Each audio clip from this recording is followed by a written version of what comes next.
Bonjour à tous et bienvenue à chacun de vous qui avez décidé de nous rejoindre pour notre culte ce matin. Nous allons adorer Dieu ensemble, nous allons le louer, le bénir, prendre du temps dans la présence de Dieu parce que c'est ce que nous aimons faire et c'est ainsi que nous pouvons rendre à Dieu la gloire qui lui revient.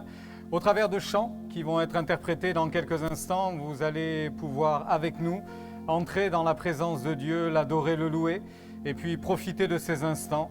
Mettre de côté une semaine qui peut-être aura été chargée et difficile et simplement se poser un instant dans la présence de Dieu, prendre du temps pour lui, prendre du temps pour l'adorer, prendre du temps pour réaliser à nouveau les bienfaits de Dieu à notre égard, son salut, sa grâce, tout ce que nous avons obtenu, tout ce que Dieu nous a offert par bienveillance. Alors, que Dieu vous bénisse, frères et sœurs, que Dieu vous bénisse, chacun d'entre vous, que Dieu nous accorde sa grâce et que son esprit soit libre au milieu de nous ce matin.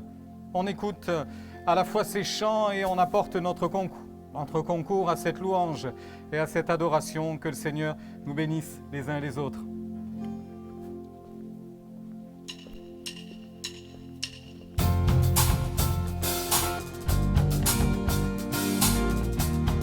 On y va ensemble, on va chanter de tout notre cœur. On va prendre ce chant nouveau.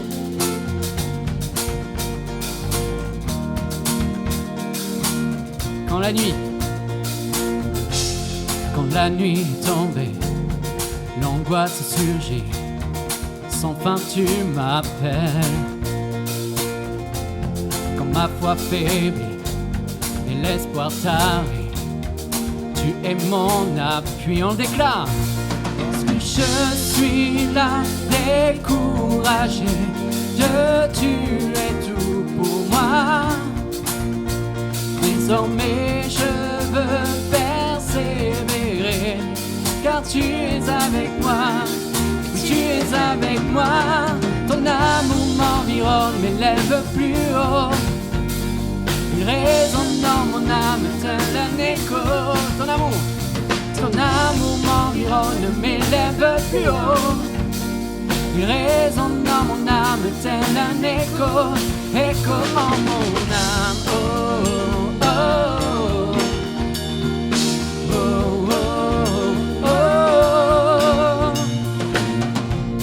À chaque saison, tu renouvelles tes promesses envers moi. Qui peut s'opposer? Qui peut s'opposer à ta volonté? Qui peut t'arrêter? Lorsque je suis là, découragé, Dieu, tu es tout pour moi. Désormais je veux persévérer, car tu es avec moi. On déclare, tu es avec moi. Ton amour m'environne, m'élève plus haut. Il résonne dans mon âme, tel un écho. Ton amour m'environne, m'élève plus haut. Il résonne dans mon âme, tel un écho. Oh, écho en mon âme. Oh, oh, oh, oh, oh, oh, oh, écho, écho en mon âme. Oh, oh, oh, oh, oh, oh. Lorsque je suis là, découragé, Dieu, tu es tout pour moi. Désormais je veux persévérer, car tu es avec moi. Oui, tu es avec moi. Ton amour m'environne, m'élève plus haut de tout notre cœur.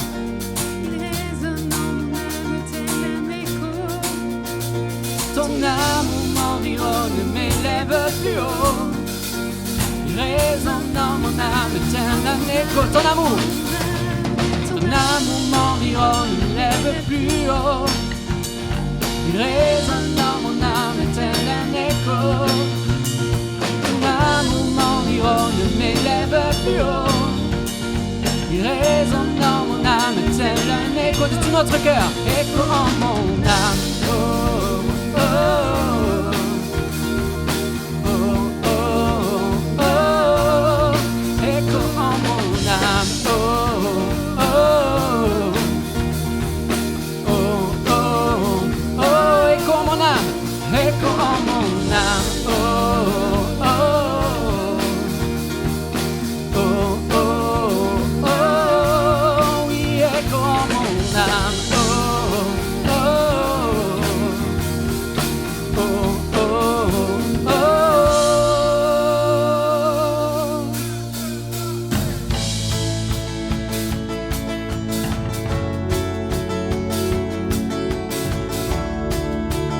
va de tout notre cœur. Je sais que mon Rédempteur vit, et sur lui j'ai fondé ma vie. Mon Sauveur vit. Je peux déclarer chaque matin, Jésus, tu es le seul chemin. Mon Sauveur vit. Seigneur, tu règnes à jamais. Le monde connaîtra ton nom. De nos cœurs unifiés, monte le chant des rachetés. Je sais que mon Rédempteur vit, et sur lui j'ai fondé ma vie. Mon Sauveur vit. Je peux déclarer chaque matin, Jésus, tu es le seul chemin. Mon Sauveur vit. Le roi est venu.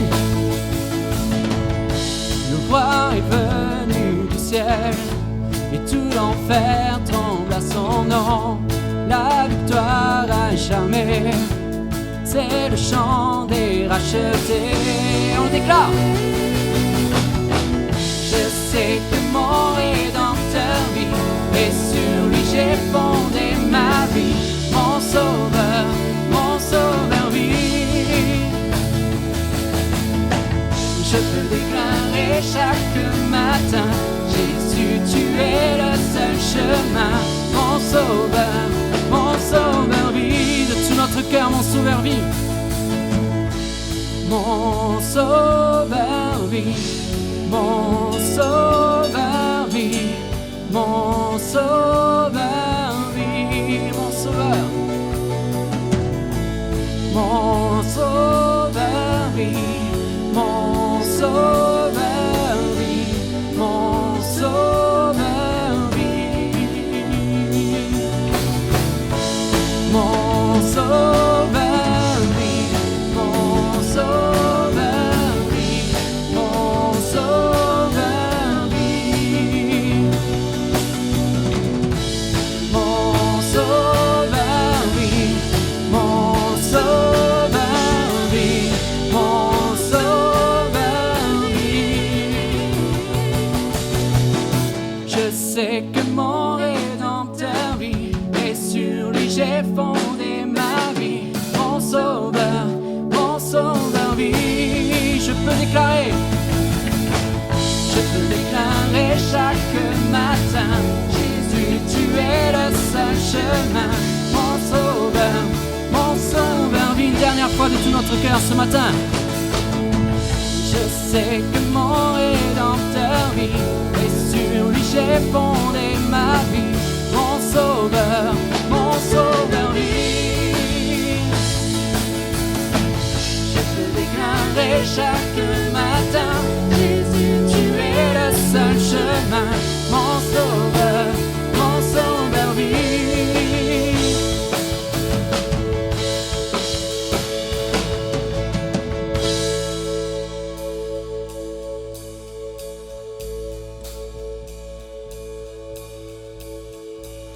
On veut déclarer ce matin qu'on veut suivre le Seigneur de tout notre cœur.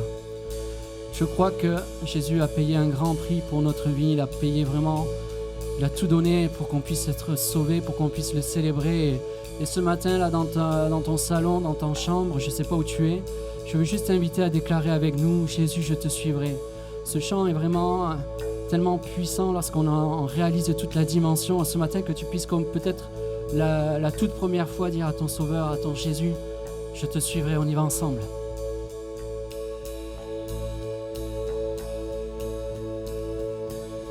Dans la joie, quand le soleil m'inonde, sur les monts où ta présence abonde.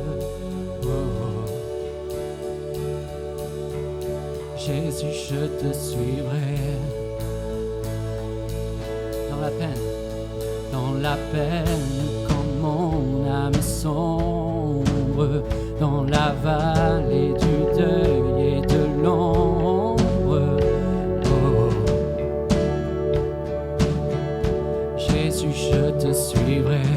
car tu es mort. On le déclare. Tu es mort pour moi. De tout ton cœur ce matin, je vivrai pour toi.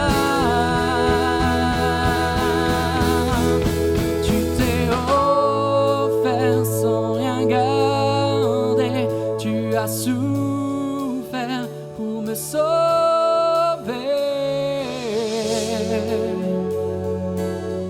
Jésus, je te suivrai. Je t'aimerai plus que la vie. Te servirai malgré le prix. Oh. Jésus, je te suivrai.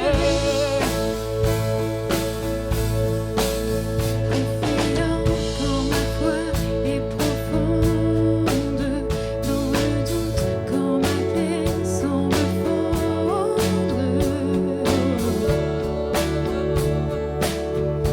Jésus, je te suivrai. Car tu es mort pour moi. Car tu es mort pour moi.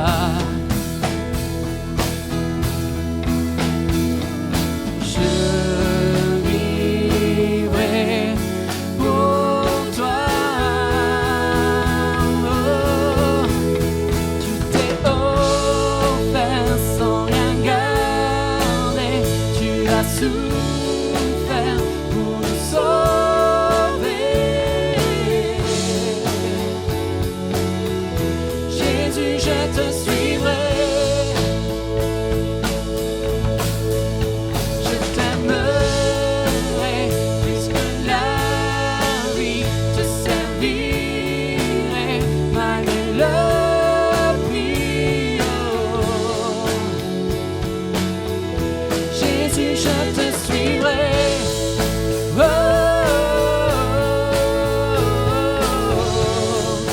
oh, oh, oh.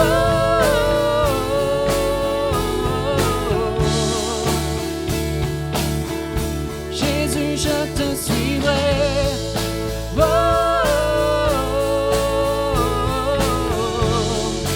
oh, oh.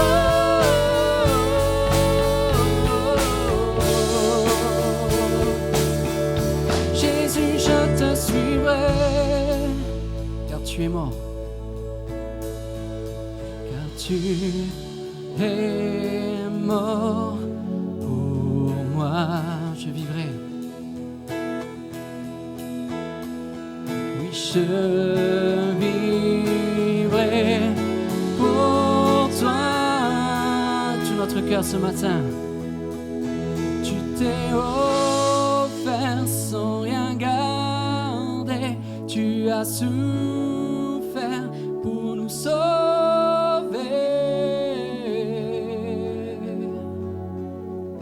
Jésus, je te suivrai.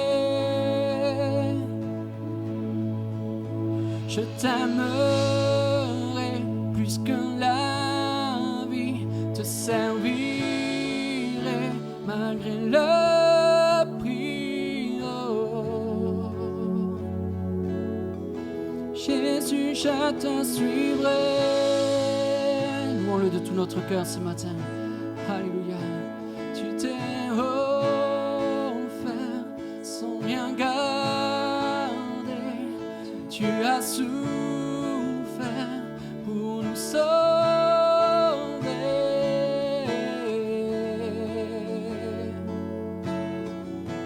Jésus, je te suivrai. Déclare-le de tout ton cœur ce matin. Je t'aimerai plus que la vie. Te servirai malgré le prix. Oh. Jésus, je te suivrai.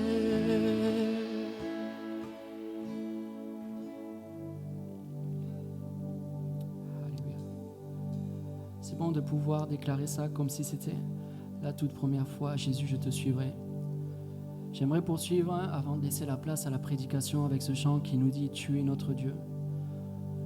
C'est une déclaration forte. Vous savez, lorsque j'ai écrit ce chant il y a quelques années de ça, il y avait cette pensée forte sur mon cœur, cette pensée que Jésus a quitté son ciel de gloire pour venir nous sauver. Il a abandonné tout ce qui était à lui, il était dans une situation au top et il a accepté de se faire misérable pour nous. Et ce Dieu qui était si grand, si majestueux, a accepté de se faire tout petit. En même temps, il est là à mes côtés, alors que moi, je suis si petit. Et je crois que ce matin, on a besoin de réaliser, comme peut-être tout à nouveau, au sein de cette période troublée, de réaliser la grandeur de notre Dieu, tout simplement. C'est vrai que les circonstances sont difficiles, c'est vrai qu'on ne peut pas se réunir comme on le souhaiterait, on ne peut pas vivre peut-être de la façon dont on a l'habitude.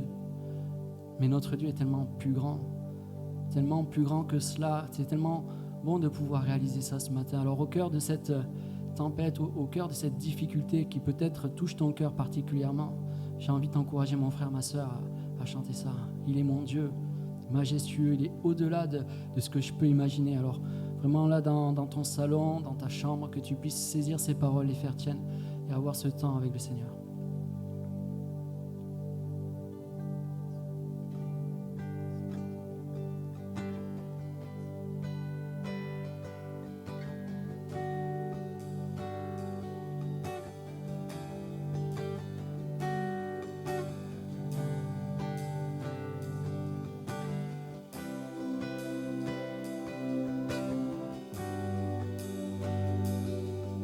Élevé. Élevé en majesté, humilié pour nous sauver. Jésus, tu t'es donné par amour sacrifié. Tu es notre Dieu. Tu es notre Dieu, ton amour est merveilleux, roi puissant et glorieux. Tu es notre Dieu, majestueux.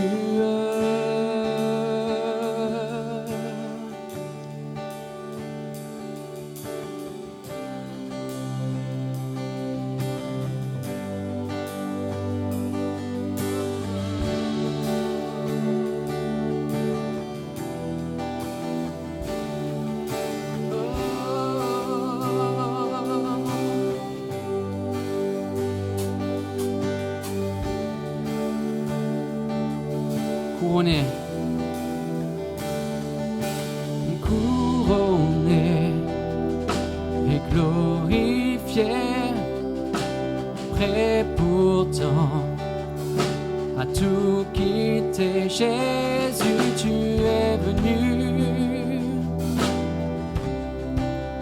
nous offrant le salut. Tu es notre Dieu de tout notre cœur. Tu es notre Dieu, ton amour est merveilleux, roi puissant et glorieux. Tu es notre Dieu, majestueux.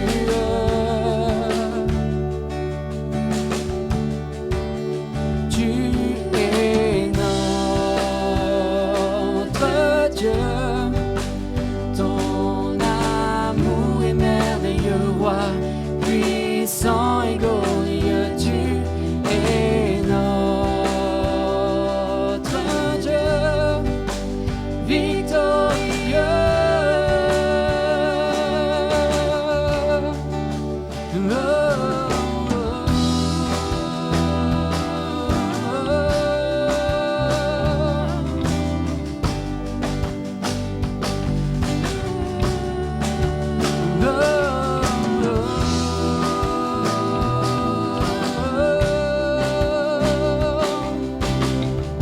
déclarer ensemble, en lui les malades sont guéris. En toi, les malades sont guéris. En toi, les flots sont assagés. Tu es notre Dieu. Ton amour est merveilleux, roi, puissant et glorieux.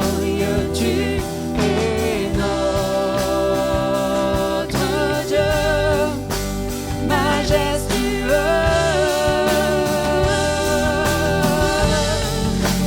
Tu es notre Dieu. Ton amour est merveilleux, roi, puissant et glorieux. Tu es notre Dieu, victorieux. Tu es notre Dieu. Tu es notre Dieu. Ton amour est merveilleux, roi, puissant et glorieux. Tu es notre Dieu, majestueux. Alléluia. Oui, tu es notre Dieu. Ton amour est merveilleux, roi, puissant et glorieux. Tu es notre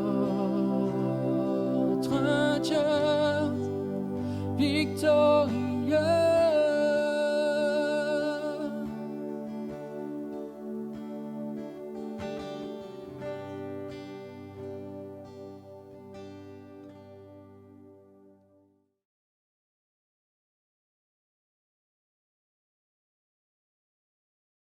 Nous allons partager ensemble la parole de Dieu après avoir pu louer Dieu tous ensemble et après l'avoir adoré et béni. Et il est vrai que notre Dieu est glorieux, notre Dieu est merveilleux et ce qu'il a fait est totalement exceptionnel pour chacun d'entre nous. Je voulais revenir sur un thème qui me semble opportun, à la fois que tellement important, à savoir celui de l'appel.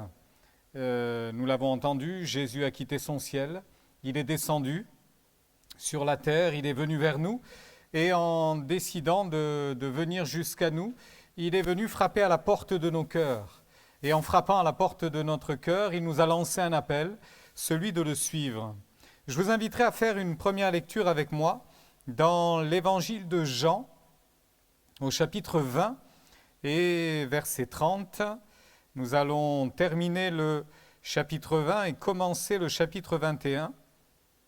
Il est dit ceci, évangile de Jean, chapitre 20, verset 30. Jésus a fait encore en présence de ses disciples beaucoup d'autres miracles qui ne sont pas écrits dans ce livre.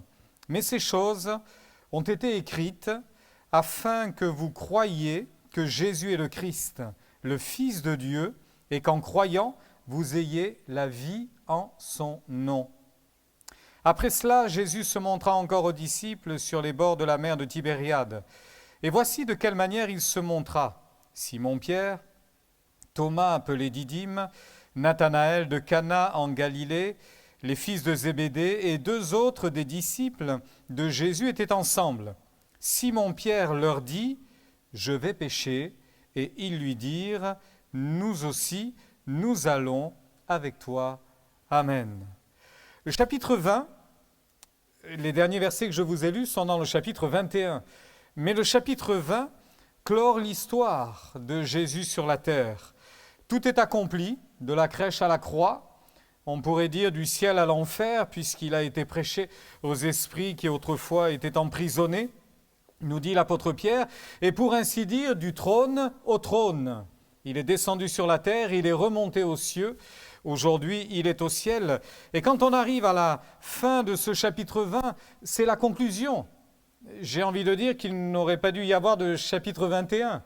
Le chapitre 20 est la conclusion du livre, comme les autres évangiles arrivent à cette fin exactement la même. Jésus est resté un temps avec ses disciples, puis est monté au ciel, et l'Église a continué l'œuvre de l'évangélisation. Maintenant, nous savons que ce plan parfait de Dieu s'est accompli. L'homme a été racheté à un grand prix.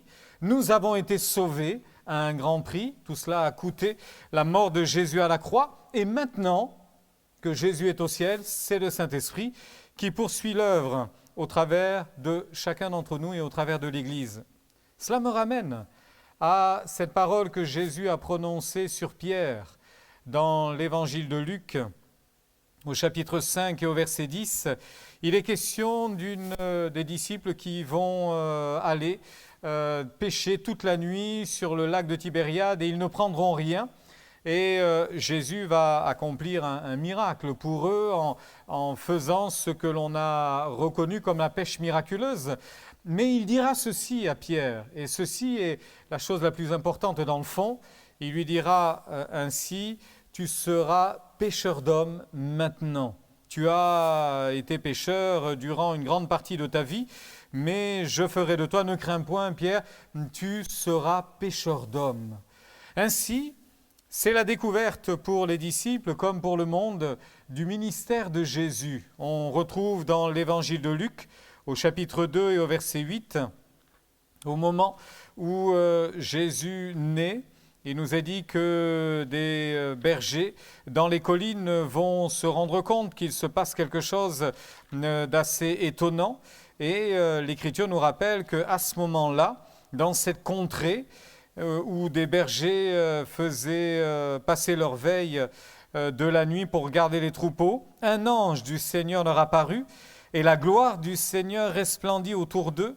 Ils furent saisis d'une grande frayeur.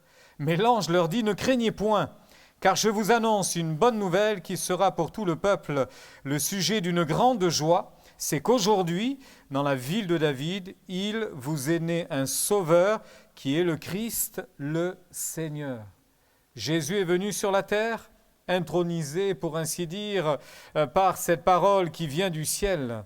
Ça a été repris un petit peu plus tard.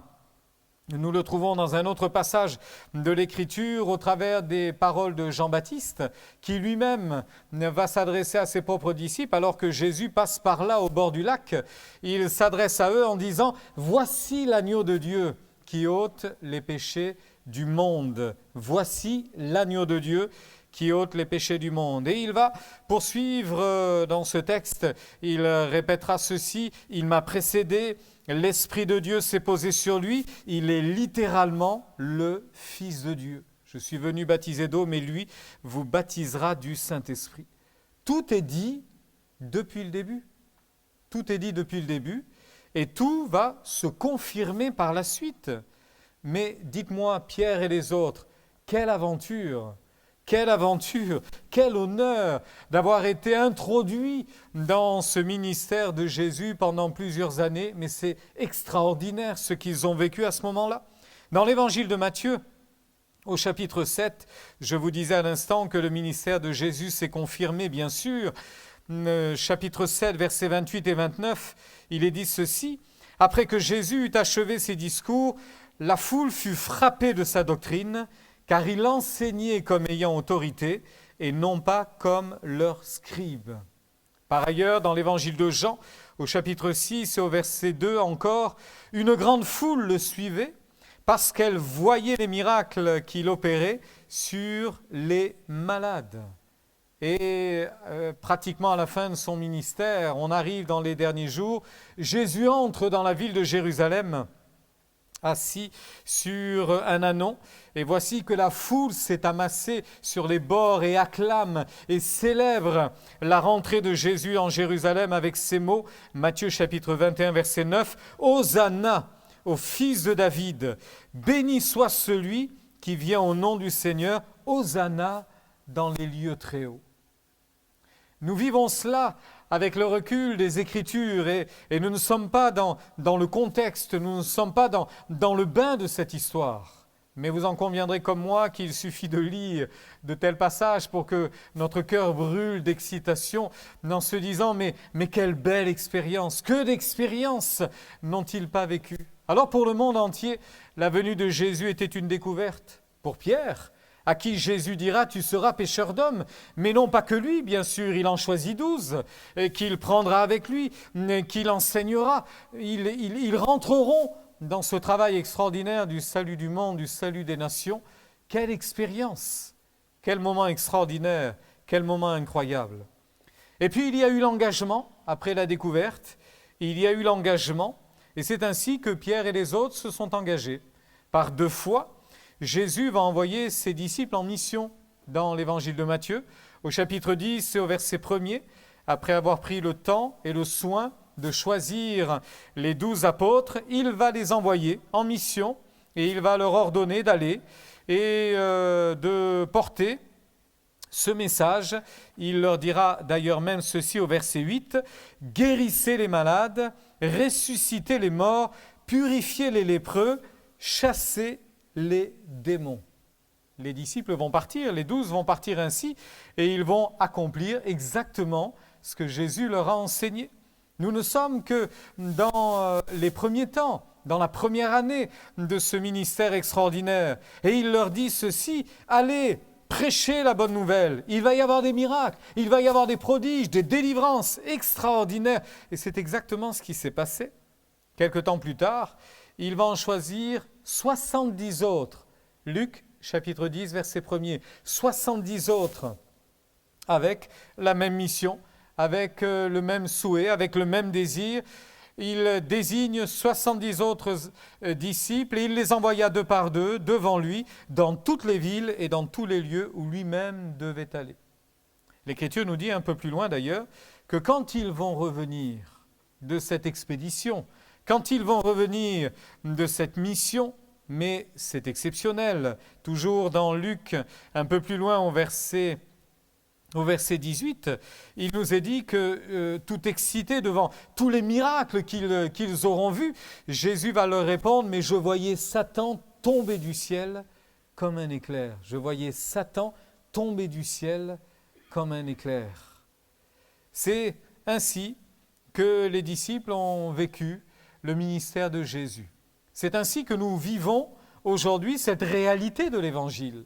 C'est ainsi qu'aujourd'hui, nous croyons dans cette puissance du message, dans cette puissance de l'Évangile, et c'est ainsi que nous croyons aujourd'hui de la même manière que la mission sera couronnée de succès pour qui entend l'appel de Jésus, « Je fais de toi un pêcheur d'hommes, je fais de toi un pêcheur parmi les nations, quelqu'un qui ira sauver ceux qui sont perdus. » Il est important pour nous de comprendre que finalement, dans le ministère de Jésus et dans la vie des disciples, il y a eu les victoires. C'est ainsi que nous en avons partagé quelques-unes.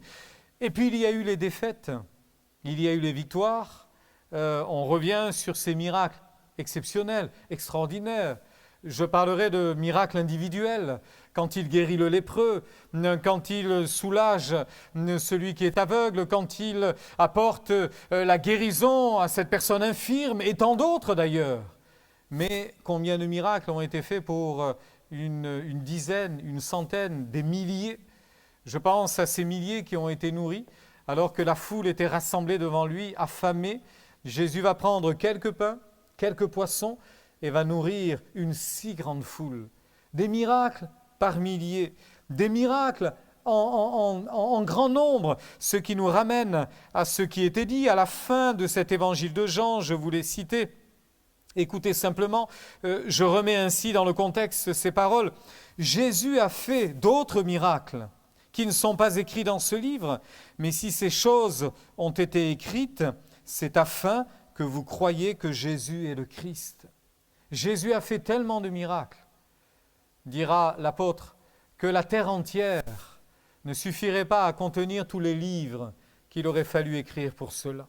Ce sont les victoires que les apôtres ont vécues, des victoires que vous et moi, nous avons vécues il y a quelque temps, il y a quelques années, il y a quelques semaines, il y a peut-être quelques jours, une délivrance, un miracle, une bénédiction particulière, et nous avons vu encore Dieu à l'œuvre dans notre vie. C'est extraordinaire. C'est tellement prodigieux cela. Et puis il y a eu les défaites auxquelles les disciples ont dû faire face. Je pense à l'incrédulité. On voudra mettre la main sur Jésus. On était prêt à le lapider, on était prêt à le jeter du haut d'une falaise. Jésus quittera quelques villes d'ailleurs avec beaucoup de regrets en disant mais Chorazine, Capernaum et vous, toutes ces villes parmi lesquelles j'ai été, si simplement vous aviez cru, les miracles auraient pu être accomplis parmi vous. On voit bien que il y a des miracles accomplis dans des villes qui finalement étaient complètement éloignées, tellement éloignées par les habitants qui les composaient, tellement éloignés des choses de Dieu, mais Dieu a usé de miséricorde et Dieu a fait grâce. Mais il est dit que nul n'est prophète en son pays, en sa patrie, et Jésus a vécu cela. Il y a eu de la jalousie de la part des scribes, de la jalousie de la part de ces autorités religieuses, jusqu'à la révolte, jusqu'à la persécution, jusqu'à la mort de Jésus à la croix. Jésus est mort à la croix. Et nous retrouvons nos disciples, et assez éloignés de la croix d'ailleurs, non pas au pied de la croix, à part un d'entre eux, à savoir Jean, mais nous voyons les autres disciples plutôt éloignés. Quelques heures auparavant, ils ont tous fui le jardin de Gethsémanée parce qu'ils n'arrivaient pas à supporter ce qui était en train de se passer et sans doute saisis de crainte et de peur également. Ils ont fui, ils se sont éloignés. Ça fait partie de ces défaites qu'il faut gérer, qu'il faut assumer et sur lesquelles il faut passer et qu'il faut être capable de surmonter. Jésus avait dit à Pierre, « Tu seras pêcheur d'hommes ». Jésus l'a dit aux autres, à Jean, à André et à bien d'autres. Il leur a dit exactement la même chose.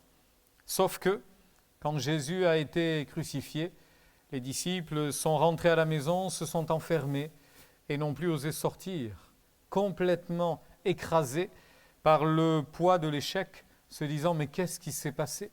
Nous croyons que ce serait lui qui délivrerait Israël, mais que s'est-il donc passé ?» Et que dire de Pierre, qui quelque temps auparavant avait renié Jésus par 3 fois.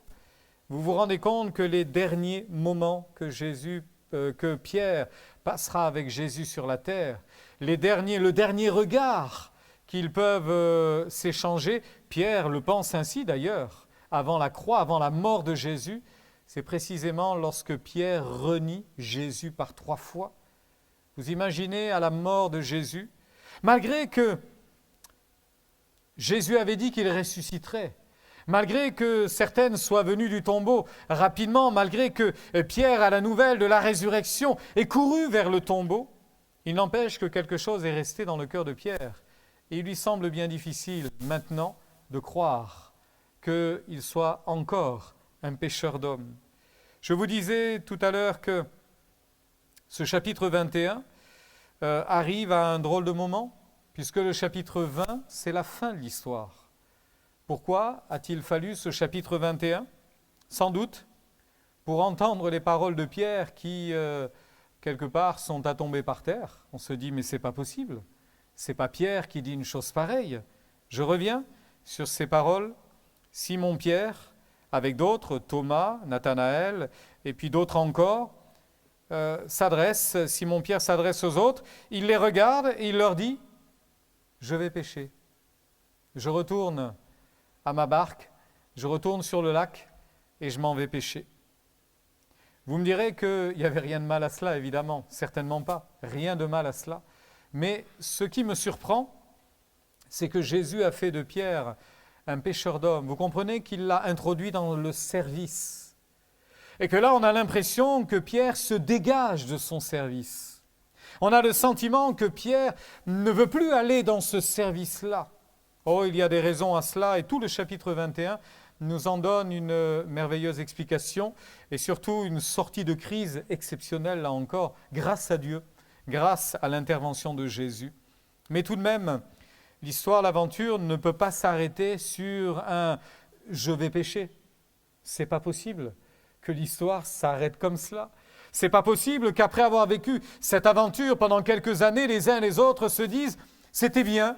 C'était exceptionnel, ça a été une partie de notre vie, mais c'est terminé, on repart à nos occupations. C'est pas possible. Je m'adresse à chacun d'entre vous, frères et sœurs, je m'adresse à chacun de nous en réveillant ou en rappelant tout simplement cet appel. Le jour où nous avons accepté Christ dans notre cœur, nous avons été choisis pour le servir, vous et moi, d'une manière ou d'une autre, de quantité de façons différentes d'ailleurs, vous avez appris à le servir depuis des années, depuis des dizaines d'années, vous l'avez servi. Et puis il y a eu les victoires, et puis il y a eu les échecs, il y a eu les défaites, et puis il y a eu les remises en question, pour ne pas dire remises en cause d'ailleurs, les remises en question, où on s'est posé quelques instants en disant « mais je ne suis pas digne de le servir encore, je ne suis plus digne de le servir encore ». Vu le contexte, Jésus a été arrêté, condamné, mis à mort, les regards sont sur ses disciples maintenant. Le contexte est tellement fermé, tellement difficile, ce n'est pas le moment, on ne peut rien faire maintenant. Ça nous rappelle tout de même situation assez difficile que l'on vit aujourd'hui, que vous vivez sans doute, assez frustré de ne pas pouvoir faire ce que vous faisiez il y a quelque temps, aller à l'église, parler librement autour de vous, rendre témoignage, inviter des amis à vous accompagner à l'église, tout cela, vous en êtes privé. Est-ce que cela nous empêche de servir? Est-ce que cela vous empêche de servir Dieu encore?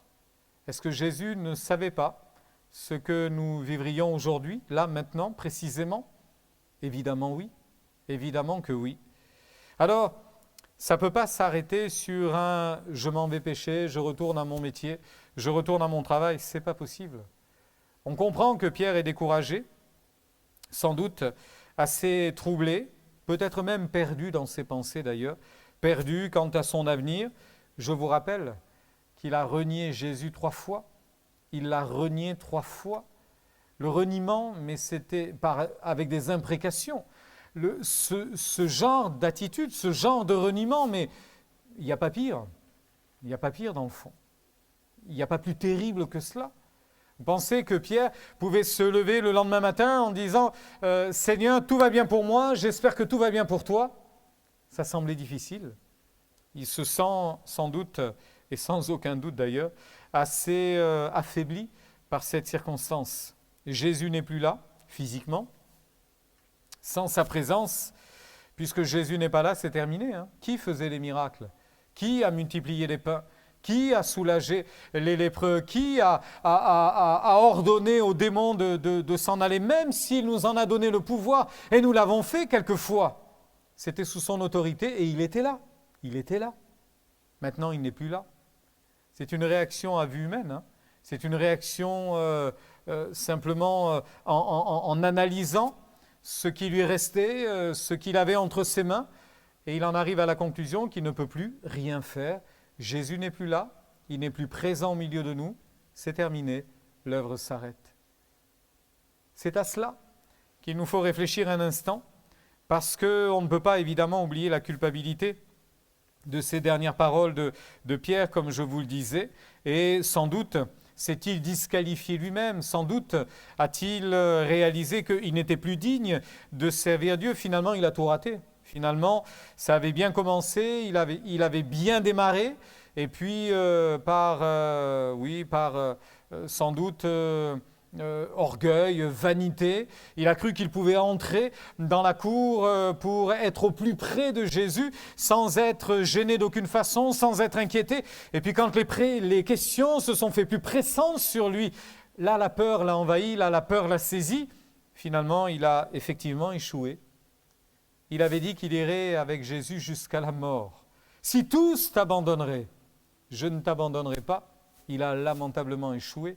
C'est une réalité, il a échoué. Jésus est un étranger maintenant. Peut-il penser que Jésus ne s'intéressera plus à lui à cause de ce qu'il a fait? Il y a eu le temps de la découverte, extraordinaire, quand au service du Maître, ils ont fait des choses extraordinaires. Il y a eu pour chacun d'entre nous le temps de la découverte, où nous découvrions l'Évangile, nous découvrions la grâce de Dieu, et nous découvrions la joie de le servir, l'excitation de le servir, le bonheur de le servir. Et puis ensuite, il y a eu l'engagement, et vous vous êtes engagés. Tu t'es engagé, mon frère, ma sœur, à le servir, à lui plaire, à lui être agréable, et tu y as mis toutes tes forces, et tu as même été, certains te le reprochaient, sans doute beaucoup trop engagé, mais ce n'est jamais trop pour Dieu. Ce n'est jamais trop pour notre Sauveur, ce n'est jamais trop pour notre Rédempteur. Alors on a fait fi de ces remarques qui n'étaient pas justifiées pour nous. Il y avait de la joie et c'est en famille que nous avons pu le servir. Quel bonheur et quelle grâce, avec zèle, avec joie. Et puis, bien-aimé, il arrive toujours un moment dans notre marche avec Dieu que j'appellerai le moment de l'obéissance. L'engagement, quand tout va bien, c'est facile. L'engagement, quand c'est dur, quand on est dans le dur, quand on vit des échecs, quand on subit la pression, c'est bien plus difficile. Et cet engagement ne se poursuivra que par l'obéissance. C'est à cela que Dieu nous attend. D'ailleurs, il dira lui-même qu'il préfère l'obéissance au sacrifice. C'est bien plus intéressant, évidemment. Alors, Pierre, l'histoire ne peut pas s'arrêter sur un engagement de quelques années, et puis tu arrêtes. Non, tu n'as pas le droit de t'arrêter. Tu t'es engagé, tu dois obéir. Tu dois obéir. Obéir à cette parole de Jésus sur ta vie. Tu seras pécheur d'hommes. Dans le fond, dans ce chapitre 21, on ne va pas le lire en entier, évidemment, mais vous avez quelques repères. Tout d'abord, Pierre va sur le lac avec les autres, et il nous est dit, à la fin du verset 3, que cette nuit-là, ils ne prirent rien. Comme par hasard, cette même nuit où ils n'avaient rien pris une première fois, dans l'évangile de Luc au chapitre 5, on l'a lu tout à l'heure, Jésus a rempli les filets de poissons, il a rempli les barques au point qu'elles enfonçaient, et c'est à ce moment-là qu'il leur a dit, et qu'il a dit à Pierre et aux autres, tu seras pécheur d'hommes. Ce n'est pas par hasard que cette nuit-là, ils ne prennent rien. Et quand le matin arrive, Jésus se trouve sur le rivage. Jésus ressuscité. Jésus qu'ils n'ont pas revu depuis quelque temps. Jésus qui s'éloigne de plus en plus du regard de Pierre, parce que Pierre dit, je m'en écarte, je m'en éloigne, je retourne à mon ancienne vie, je retourne à mon métier. Et Jésus devient un étranger. Et cet étranger, sur le bord du rivage, leur dit... Enfants, verset 5, n'avez-vous rien à manger? Verset 6, jetez le filet du côté droit de la barque et vous trouverez. Ils le jetèrent donc et ils ne pouvaient plus le retirer à cause de la grande quantité de poissons. C'est à ce moment-là que Jean, le disciple que Jésus aimait, dit à Pierre, Pierre, c'est Jésus qui est là. À ce moment-là, Pierre, saisi par cette émotion d'entendre cela, trouve cela tellement incroyable qu'il va se jeter à l'eau et il va nager vers le rivage. Les autres disciples vinrent avec la barque, tirant le filet plein de poissons. Lorsqu'ils arrivent à terre, Jésus a préparé pour eux des charbons allumés avec du poisson déjà dessus et du pain. Et il va même leur demander d'apporter quelques-uns de ces poissons qu'ils avaient pêchés. En fait, Jésus l'étranger, qui redevient le maître de la situation. Quand ça ne va pas dans notre vie, et quand on dérape, et quand on perd pied, et quand on s'enfonce, Jésus devient un étranger. Il suffit que Jésus reprenne la direction de notre vie. Il suffit que Jésus redevienne le maître, et les choses se remettent à l'endroit. Et à nouveau, il y a du poisson dans les filets. Et à nouveau, la joie revient. Et à nouveau, Jésus est réellement présent. Jésus les invite autour de ce repas. Et après qu'ils aient pris et mangé ensemble, Jésus va prendre un temps à part avec Pierre. Et je terminerai sur cette pensée-là. À partir du verset 15, il va lui demander par 3 fois, « Pierre, est-ce que tu m'aimes ?» En fait, ce que Jésus dit à Pierre, il nous le dit également à nous. Je vous rappelle dans quelle situation était Pierre? Très mal dans son cœur, très mal dans son être, très mal dans son âme, ne savant plus comment le servir et avait presque décidé de ne pas le servir là immédiatement. Toujours est-il que Jésus, qui redevient ainsi le berger, va ramener Pierre à lui, la brebis égarée, il va la ramener à lui. Il va la ramener d'une façon extraordinaire. Frères et sœurs, nous avons été appelés au salut, mais nous avons été appelés à servir. je pourrais dire, et ce n'est pas d'une manière triviale bien évidemment, que l'Église est la plus grande entreprise de pêche au monde, le salut de l'humanité. On lance un filet sur le monde entier pour les amener à la connaissance du Christ. Et quel sera le conseil de Jésus qui nous prouvera à nous, quel est le conseil qu'il nous donne en somme et qui nous prouvera qu'on l'aime vraiment? Le service. Le service. Quand Jésus s'adresse à Pierre, une fois, deux fois, trois fois, qu'est-ce qu'il lui dit? Paie mes brebis, paie mes agneaux, paie mes brebis. Lorsque il s'adresse à Pierre et il lui dit « Pierre, est-ce que tu m'aimes ?» Pierre lui dit « Oui, je t'aime. » Et à ce retour, Jésus ne lui dit pas « Bon, ben c'est bien, tu m'aimes, alors n'oublie pas, lis bien les commandements tous les jours. » À nous, il pourrait nous dire « Lis bien ta Bible tous les jours, prie bien chaque jour. N'oublie pas de faire cela puisque tu m'aimes. » Non, ce n'est pas ce qu'il dit. Il dit « Sers-moi. » La deuxième fois, est-ce que tu m'aimes? Mais oui, tu sais que je t'aime. C'est bien, n'oublie pas de prier, fais bien tes dévotions, pratique bien ta foi, fais-le d'une manière consacrée. Non, il ne dit pas cela. Il dit, sers-moi, sers-moi. En fait, Jésus pousse Pierre à nouveau dans le service. Pierre, tu es un pêcheur d'hommes. Tu n'es pas fait pour retourner à ta barque, à tes filets, à ton lac. Tu es fait pour servir la grande cause du salut de l'humanité. En fait, le conseil que Jésus nous laisse est exactement le même. C'est étonnant, mais en général, quand les choses sont plus difficiles pour chacun d'entre nous, on néglige effectivement de prier. On néglige effectivement de lire notre Bible. On néglige effectivement la communion fraternelle d'une façon ou d'une autre. Mais en fait, on a déjà arrêté de servir le Maître. C'est à la base de tout. Ce qui nous motive à le servir, c'est notre amour pour lui. Et ce qui nous pousse à le servir, c'est qu'il nous a aimés de telle façon qu'il nous a conduits à le servir. C'est le plus difficile à faire, servir. Parce que cela nous oblige, ou cela nous encourage, ou cela nous presse à faire quelquefois des choses que l'on n'a pas envie de faire à ce moment-là, parce que c'est un temps particulier, parce qu'on n'a pas le moral, parce que je ne suis pas en forme, parce que j'ai des difficultés à la maison, au travail, etc. Donc j'y reviendrai plus tard, j'y penserai plus tard.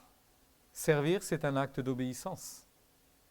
Être engagé, c'est tout simplement louable, parce que nous avons décidé de le faire, c'est un acte de notre volonté. Et puis n'oublions pas ce que Jésus nous a donné. Avec Jésus, nous avons tout trouvé. Avec Jésus, nous avons trouvé la paix. Avec Jésus, nous avons trouvé la vraie vie. Il en demeure exactement la même chose aujourd'hui encore. Quoi qu'il advienne, quoi qu'il arrive. Évidemment, nous réclamons de pouvoir nous retrouver rapidement. Évidemment, nous réclamons notre liberté à grands cris et nous voulons retrouver notre liberté d'aller, de venir, de faire, de chanter dans la rue, de rendre témoignage, de faire tant et tant de choses. Mais ce n'est pas parce que nous ne pouvons pas faire ces choses-là que nous ne sommes pas appelés à être des pêcheurs d'hommes, que nous ne sommes pas appelés à le servir encore et que nous n'avons pas les moyens de le faire encore aujourd'hui. Alors je ne sais de quelle manière tu pourras le faire cette semaine. Je ne sais comment tu vas pouvoir l'accomplir cette semaine, mais je sais que Jésus te dit, tu es un pêcheur d'hommes. Je sais que Jésus te redit à nouveau qu'il t'a appelé à le servir et que tu ne peux pas négliger cela. Il y a eu des échecs, il y a eu des défaites, il y a eu des temps difficiles, il y a eu de la peur, il y a eu un instant de fuite où on s'est écarté, où on s'est éloigné. Nous, on a eu peur de poursuivre la route et on aura eu tendance à lever le pied en disant « Non, je fais une pause ». Frères et sœurs, il n'y a pas de pause dans notre marche avec Dieu. Il n'y a pas eu de pause dans le ministère de Jésus. Il n'y a pas eu de pause autorisé dans le service de l'Église au tout premier temps. Il n'y a pas de pause pour chacun d'entre nous. Que le Seigneur nous encourage et nous aide encore à le servir avec grâce et puissance. Nous allons prier pendant quelques moments, nous allons demander à Dieu sa grâce. Nous allons nous tourner vers lui encore, consacrer notre vie à nouveau pour dire Seigneur, tu m'as appelé à te servir. Je te suivrai. Nous l'avons chanté tout à l'heure, nous l'avons chanté. Seigneur, je te suivrai. C'est tellement vrai qu'il nous faut le suivre et non pas en ramassant les filets, en grimpant sur une barque et en allant sur un lac quelconque. Mais il nous faut effectivement revêtir l'habit du serviteur et dire Seigneur, je suis dans l'empreinte de tes pas. J'ai décidé de te suivre et je continuerai de le faire jusqu'à la fin de ma vie. Que le Seigneur vous encourage, frères et sœurs, que le Seigneur nous encourage les uns les autres. Approchons-nous de lui maintenant et demandons-lui grâce et secours encore maintenant. Et si mon frère, ma sœur, tu as besoin à nouveau de te recentrer dans ta relation avec Dieu, de prendre du temps pour considérer ce qui a pris la place de ton obéissance pour Dieu, ce qui a pris la place de ton service pour Dieu, ce qui prend petit à petit, ce qui risque de prendre, et tu sens la chose venir petit à petit, ce qui risque de prendre la place, la première place qui revient à Christ dans ta vie, qui revient à Dieu dans ta vie, qui revient à ton service pour lui. Alors il est temps de revenir à lui et de lui demander sa grâce et son aide. Nous croyons en sa fidélité, nous croyons en sa main tendue. Et il est là près de nous, il a allumé quelques charbons, il a posé du poisson et du pain tout autour. Et il nous dit, il nous prend à part, chacun d'entre nous. Et il nous dit, mon frère, ma sœur, m'aimes-tu? M'aimes-tu? Et à cette question, nous répondons, oui Seigneur, tu sais que je t'aime. Et je veux t'aimer par obéissance. Je veux t'aimer avec tout mon être. Je veux t'aimer de tout mon cœur. Et je veux t'obéir, et t'obéir encore, et t'obéir de plus en plus. Seigneur, nous venons devant toi, et nous réclamons ta grâce sur l'Église. Nous réclamons ta grâce sur l'Église, sur toute la terre. Nous réclamons ta grâce sur tes enfants, en quelque lieu qu'ils se trouvent, en quelque endroit qu'ils se trouvent dans une situation favorable, ou qu'ils se trouvent au fond d'un cachot. Terrible jugement, terrible oppression, persécution des hommes. Nous te prions pour l'Église et tes enfants, en te demandant de soutenir encore tes bien-aimés. Viens à notre secours, ô Père, nous réclamons ta grâce et ton aide, et viens remplir nos filets encore. Donne-nous d'entendre ta voix. S'il nous faut jeter à gauche, jeter à droite le filet, jeter d'un côté ou d'un autre nos forces dans la bataille, nous voulons le faire avec force, avec joie. Nous voulons le faire avec bonheur. Merci pour ta grâce. Merci pour ton secours. Merci pour ta bienveillance. Merci d'être à nous encore. Et merci de nous avoir parlé encore aujourd'hui. Merci de nous racheter. Merci de nous attirer encore à toi. Ranime le feu, le zèle au-dedans de nos cœurs. Que mon frère, ma sœur soit béni là maintenant. Que là où il se trouve, que là où il se tient, dans le secret de la prière, il soit relevé maintenant au nom de Jésus. Que la puissance de ton esprit vienne sur sa vie. Mon frère, ma sœur, tu es guéri dans ton âme, tu es relevé dans ton être intérieur, tu es fortifié dans tes forces intérieures. Et Dieu t'encourage, et Dieu te prend par la main, et il te dit maintenant, va. Il t'encourage à poursuivre la route. Merci pour ta grâce, merci pour ton onction, merci pour ta visitation, merci pour ta miséricorde, pour ta bienveillance. Chacun d'entre nous. À toi seul, Seigneur, revienne l'honneur, la gloire, au siècle des siècles. Amen.